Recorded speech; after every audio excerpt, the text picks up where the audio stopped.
Okuva mu mwaka oguwedde ogwa 2019 mu mwezi ogw'omwenda oba Septemba, enkuba ezeetonnya nga wano abantu bangi batandise n'okuwanuuza nti yandiba nga yeevuddeko omugizo gw'amazzi ogulese ng'abantu ab'enjawulo bakubagana empawa. Wano wetuli musajja watuwe twabudamidde watweraka we watali mazzi wano tutabira ddala otuyamba tufune guleda etusalire ku mikutu nga giwa ku mugga oguyitibwa lw'Ennyange amazzi gasobole okutaako mu kyalo wano. We lutuukidde olwaleero abantu bangi nga kw'ossa n'abagaggafugge bafiiriddwa ebintu ebiri mu buwanana bw'ensimbi kw'ossa n'okufiirwa amaka abamu we beegeka oluba. Nyumba yange yagudde nsula wano wabweru obuntu bwonna mbufulumiza bujjudde amazzi mukubonaabona kati amayumba gonna gabbidde. Mu kitundu kyaffe ekyasooka wiiki ewedde mu mboozi yaffe ey'enjawulo twakulaga ebikwata ku mujjuzo gw'amazzi ogwali gukoserezza ddala abantu abaliraanyeewo wamu n'abo abagikolerako n'abagibeerako. Nate wiiki eno bingi ebituukiddwako mu mawulire agabadde ku mpewo zaffe nga galaga omujjuzo tegukyagenda mu maaso n'okutigomya abantu abawangaalira ku nnyanja. Enkuba etonnya ensangi zino eviiriddeko ebyobugagga by'abantu naddala abaliraanye ennyanja Nalubaale ebiri mu buwumbi nga 7 okwonooneka olw'ennyanja okweddiza ebitundu byayo ebyali byakala. Ku mwalo gw'Eggaba akatale k'ebirime n'ebyamaguzi kajjudde amazzi nga kati gatwaliddemu amayumba g'abagagga agatemyanga abantu ne biici eziwera. Amayumba g'abagagga agasinze okukosebwa kuliko eya Ssembuya, owa Ssembuule, omugagga Hamis Kigundu amanyiddwa nga Hamu wa Hamu Shopping Grounds ne Kivubo, eya Pastor Robert Kayanja owa Miracle Center, ng'eno amazzi gatuuse mu mpya zaabwe. Gaba Beach, Keke Beach, One Love Beach e Busaabala zonna zisaliddwako. Ekyenjawulo ku nnyumba z'abagagga bano, yo eya Hamu amazzi gajingidde oluggya lwonna nga lulimu n'ekiddo ky'oku nnyanja nga toyinza kumanya nti mu luggya muno mwali mubaddemuko ekidiba oba swimming pool. Ebimuli nga n'emmotoka ezibadde zisimba mu luggya zisangiddwa manju nga n'amaato ag'omulembe kati gali mu mazzi. Essaawa zino omugagga yataddeko abantu abatakkiriza munnamawulire yenna kubaako kifaananyi kyakuba mu kiseera kino era balirwana be abataagadde kulabikira ku kamera zaffe batutegeezezza nti amazzi gano okujjula mu nnyanja Nalubaale yeddiza bitundu byayo ng'oggyeko ennyumba z'abagagga embeera bw'eri ne ku myalo egiriraanye ennyanja okugeza ng'ogw'ekigungu. Amazzi ganjadde mita ezisoba mu 5 ng'ennyumba ezisoba mu 3, amasomero n'ekkanisa y'amapeera byonna bisaliddwako. Abantu batandise okusenguka buli mbuzi egenda ku nkondo yaayo, buli muntu yatandise okusenguka n'anoonya ewali olukalu. Waliwo ababajjiza edda obwato obw'okusaabaliramu era nga bagamba amazzi gakosezza nnyo ebyenfuna. Entambula y'ebidyeri ebigatta Masaka Kalangala yolekedde okuyimirizibwa mu bwangu ddala singa gavumenti n'ekitongole kivunaanyizibwa ku ntambula eno tebavayo mu bwangu ddala okusala amagezi olw'obungi bw'amazzi ageyongedde mu kaseera kano.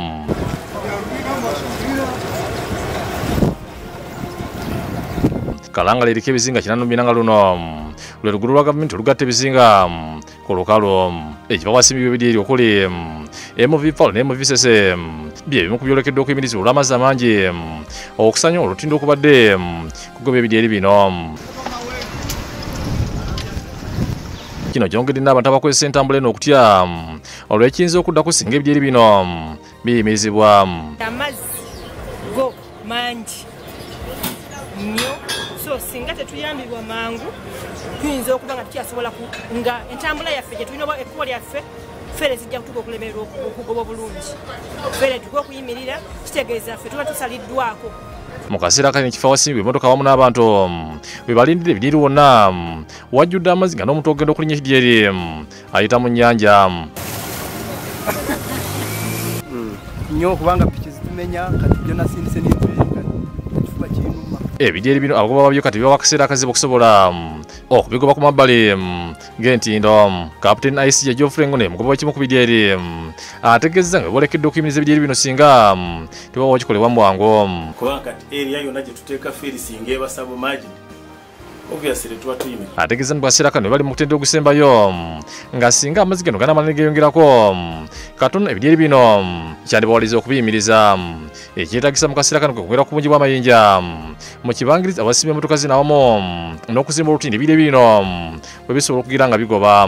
Gavumenti yeetaaga kusitukiramu amangu neeyambako okujja ne bapayiringa where the vessel can land. Mu wiiki eno nga tweyongerayo n'okunoonyereza kwaffe ku ki ekiyinza okuba nga kyekiviiriddeko omujuzo gw'amazzi ogutadde bannayuganda mu bitundu ebyenjawulo ku bunkenke, tusisinkanye abakugu ab'enjawulo. Abalala bagamba kivudde ku kutema miti, abalala bagamba kivudde ku kusima musenyu mu nnyanja, kati tulina kituufu kye tukakasa nti kyekyo. Ne mu kiseera kino njagala otunulye ebifo nga Kampala enkola gye tukozeemu tuzimbye.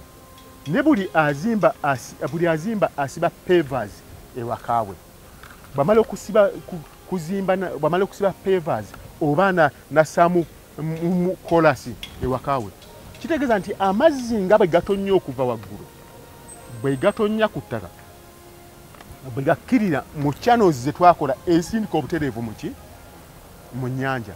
Kati bwe kiba nti buli ttondo twakyaliwo mazzi gakka mu ttaka, nga buli ttondo eritonnya likkirya butereevu mu nnyanja, erigwa e Muyenga mu Kampala, erigwa e Wakiso, kati ne Wakiso nenena tumuzimbe mu nkola y'emu, Entebbe yonna tumuzimbye mu nkola y'emu, n'ebibuga kati ebituliranye Jinja, Masaka, buli kimu ebizinga tubikoze mu nkola y'emu. Kitegeeza nti amazzi nga bwe gayiika okuva waggulu bwe gadduka okugenda mu nnyanja. Kati kitegeeza ekyo nakyo kyongedde ku levels z'amazzi. See, for quite a long time, we've really seen very, very dramatic changes in our environment. From melting of ice sheets on the Antarctica, the extension of the Sahara Desert and other dry areas, the sporadic nature of rainfall patterns, but also then the extended droughts.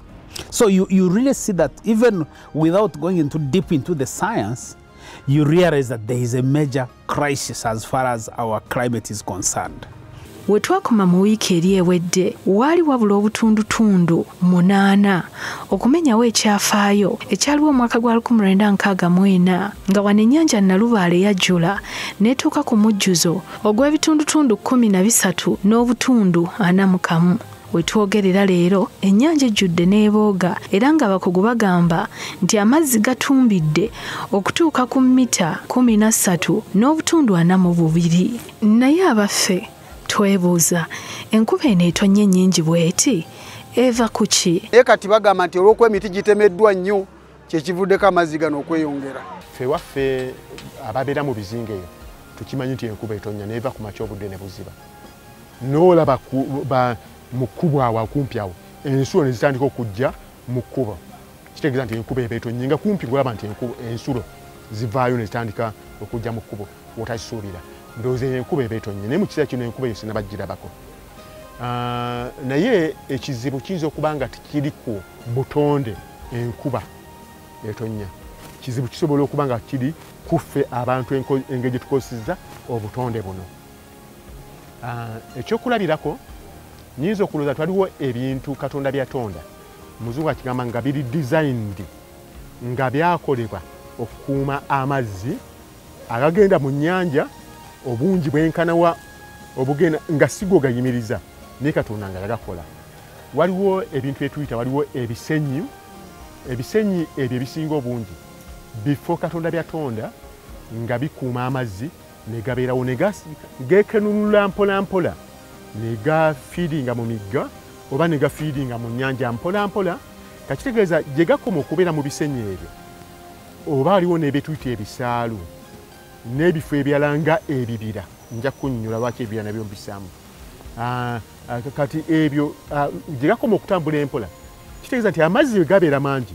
Waliwo Muzungu akita catchment area, ebifo amazzi we gawagamira okumala akaseera bagakuuma nga gali eno naye nga tegagenze mu nnyanja butereevu, naye ne gagenda nga gekenunwa mpola mpola okutuuka mu nnyanja. Kati naye ebifo ebyo mu kiseera kino tubikozesezza tutya? Ojja kusanga nga buli ebifo ebyo edda nga tibisengebwamu bantu. naye katujja kusanga buli ewali entobazi zonna ze tuyite umbere bitoogo wona wona tulimyemu era titukomye na kulimamu tutemye ne channels z'amazzi ezigatwala obutereevu tusobola okufuna we tulima ne we tusula. Bw'ogenda mu bisenyi ewatabiranga bantu kati ebisenyi byonna birimu abantu babisenzeemu era ne bakola ekintu kyekimu amazzi tegakyalegamamu kugakuumirawo okumala ebbanga we gabeera amangi okutuuka n'omusana ne begwayakanga amazzi gano gasigala nga gekenula ne gagenda mu nnyanja kitegeeza nga amazzi ago gakuuma levels z'ennyanja nga teziri waggulu ate teziri wansi nnyo kagubeere musana kagubeere ki nkuba.